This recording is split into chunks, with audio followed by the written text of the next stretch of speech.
DCM ರಾಜೀನಾಮೆಗೆ ಪ್ರತಿಭಟನೆಗೆ ಮುಂದಾಗಿದೆ. ರಾಜ್ಯ ಸರ್ಕಾರ ತನ್ನ ತಪ್ಪು ಮರೆಮಾಚಲು ಪೊಲೀಸರ ಮೇಲೆ ಕ್ರಮ ಜರುಗಿಸಿದೆ. ಅಲ್ಲದೆ ಈಗ ಜನರ ದಿಕ್ಕು ತಪ್ಪಿಸಲು ಜಾತಿ ಜನಗಣತಿ ಪ್ರಸ್ತಾಪಿಸಿದೆ ಅಂತ ಬಿಜೆಪಿ ಆರೋಪವನ್ನ ಮಾಡಿದೆ. ಇನ್ನು ಇತ್ತ ಫ್ರೀಡಂ ಪಾರ್ಕ್ನಲ್ಲಿ ಬೃಹತ್ ಪ್ರತಿಭಟನೆಗೆ ಬಿಜೆಪಿ ಸಿದ್ಧವಾಗಿದೆ. ಈ ಕುರಿತ ಡೀಟೇಲ್ ರಿಪೋರ್ಟ್ ಇಲ್ಲಿದೆ.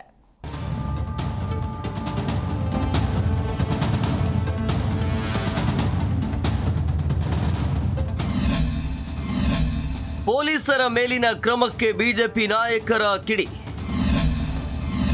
17ರಂದು ಫ್ರೀಡಂ ಪಾರ್ಕ್ ಅಲ್ಲಿ ಬೃಹತ್ ಪ್ರತಿಭಟನೆ. ಆರ್ಸಿಬಿ ಕಪ್ ಗೆದ್ದು ಬಂದಾಗ ಆತುರದಲ್ಲಿ ಸನ್ಮಾನ ಮಾಡಲು ಹೋಗಿ ರಾಜ್ಯ ಸರ್ಕಾರ 11 ಜನರ ಸಾವಿಗೆ ಕಾರಣವಾಗಿದೆ.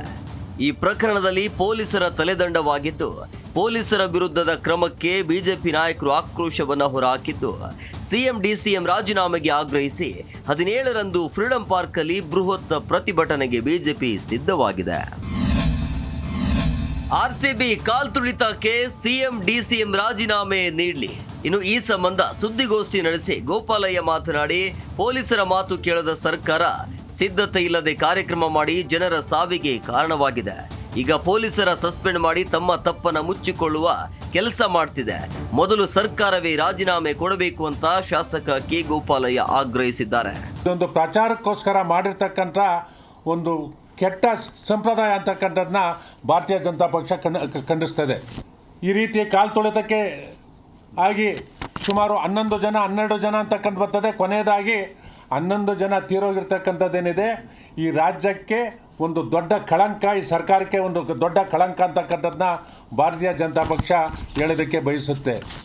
ಇದೇ ವೇಳೆ ಬಿಜೆಪಿ ಪರಿಷತ್ ಸಚೇತಕ ಎನ್ ರವಿಕುಮಾರ್ ಮಾತನಾಡಿ, ಸರ್ಕಾರದಲ್ಲಿ ಎಲ್ಲ ತಪ್ಪುಗಳನ್ನ ಅಧಿಕಾರಿಗಳ ತಲೆ ಮೇಲೆ ಹಾಕಲಾಗ್ತಿದೆ. ಇವರೇನು ತಪ್ಪೇ ಮಾಡಲ್ವಾ? ಮೊದಲು ಸಿಎಂ ಡಿಸಿಎಂ ನೈತಿಕ ಹೊಣೆ ಹೊತ್ತು ರಾಜೀನಾಮೆ ನೀಡಲಿ. ಬಿಜೆಪಿ ಆಡಳಿತದಲ್ಲಿ ಹೀಗಾಗಿದ್ರೆ ಸಿದ್ದರಾಮಯ್ಯ ವಿಧಾನಸೌಧದ ಗೇಟ್ ಮುರಿತಾ ಇದ್ರು, ಬಾಗಿಲು ಒದಿತಾ ಇದ್ರು. ಈಗ ಯಾಕೆ ಮಾತಾಡಲ್ಲ? ರಾಜೀನಾಮೆ ಕೊಡಿ ಅಂತ ಗುಡುಗಿದ್ರು. ಕರ್ನಾಟಕ ರಾಜ್ಯದ ಕೋಟ್ಯಾಂತರ ಜನ ಹೇಳಿದ್ರು, ನೀವು ಕೇಳಲಿಲ್ಲ. ಮಠಾಧೀಶರು ಹೇಳಿದ್ರು, ನೀವು ಕೇಳಲಿಲ್ಲ. ವಿಪಕ್ಷಗಳು ಹೇಳಿತ್ತು, ಕೇಳಲಿಲ್ಲ. ಅಂದರೆ ಕರ್ನಾಟಕ ರಾಜ್ಯದ ವಿಪಕ್ಷಗಳಿಗೆ, ಕರ್ನಾಟಕ ರಾಜ್ಯದ ಮಠಾಧೀಶರಿಗೆ, ಕರ್ನಾಟಕ ರಾಜ್ಯದ ಜನನಾಯಕರುಗಳಿಗೆ ಏನು ಬೆಲೆನೇ ಇಲ್ವಾ? ಈ ರೀತಿ ಸಿದ್ದರಾಮಯ್ಯ ಅವರ ಸರ್ವಾಧಿಕಾರಿ ಧೋರಣೆ ಏನಿದೆ, ಇದು ಎಷ್ಟು ಸರಿ? ಏಕಾಏಕಿ 5 ಜನ ಪೊಲೀಸರ ಮೇಲೆ ಬ್ರಹ್ಮಾಸ್ತ್ರವನ್ನು ಬಿಟ್ಟಿದ್ದು ಎಷ್ಟು ಸರಿ? ಕಾಂಗ್ರೆಸ್ ವಿರುದ್ಧ ನಾಡಿದ್ದು 17ರಂದು ಬಿಜೆಪಿ ಫ್ರೀಡಂ ಪಾರ್ಕ್ ಅಲ್ಲಿ ಬೃಹತ್ ಪ್ರತಿಭಟನೆ ಆಯೋಜಿಸಿದೆ. 10,000 ಜನರನ್ನ ಸೇರಿಸಿ ಸರ್ಕಾರದ ರಾಜೀನಾಮೆಗೆ ಆಗ್ರಹಿಸಲಿದೆ.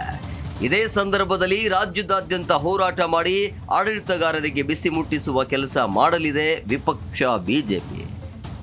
25 ಲಕ್ಷ ಹಣ ಅಲ್ಲ, ಡ್ಯೂ ಟು ನೆಗ್ಲಿಜೆನ್ಸ್. ಈಗ ನಾವೇ ಬಿಲ್ಡಿಂಗ್ ಕಟ್ತಾ ಇರ್ತೀವಿ ಅಂತ ಇಟ್ಕೊಳ್ಳಿ, ನಮ್ಮ ಮನೆ ಕಟ್ತಾ ಇರ್ತೀವಿ ಅಂತ ಇಟ್ಕೊಳ್ಳಿ.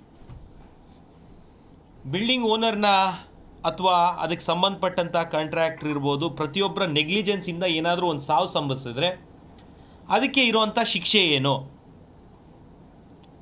ಇವತ್ತು ಕೋರ್ಟ್ನಲ್ಲಿ ಕೆಲವು ನ್ಯಾಯವಾದಿಗಳು ಹೇಳೋವಂಥದ್ದು PILಗೆ 16 ಸಾವು ಸಂಭವಿಸಿದೆ ಅಂತ ಗೌರ್ಮೆಂಟ್ ಉತ್ತರ ಕೊಟ್ಟಿದೆ ಅಂತ ಹೇಳ್ತಾ ಇದ್ದಾರೆ. ಆದರೆ ಅಧಿಕೃತ ದಾಖಲೆ ಸಿಕ್ಕಿಲ್ಲ. ಅಧಿಕೃತವಾಗಿ ತಾವು ಅನೌನ್ಸ್ ಮಾಡಿರುವಂಥ 11 ಸಾವುಗಳಿಗೆ ನ್ಯಾಯವನ್ನು, ಆ ಸಾವು ನ್ಯಾಯನ. ಕ್ಯಾಮ್ರಾಮ್ಯಾನ್ ಶಂಕರ್ ರಾವ್ ಜೊತೆ ಜನಾರ್ದನ್ ಹೆಬ್ಬಾರ್, ಜಿ ಕನ್ನಡ ನ್ಯೂಸ್, ಬೆಂಗಳೂರು.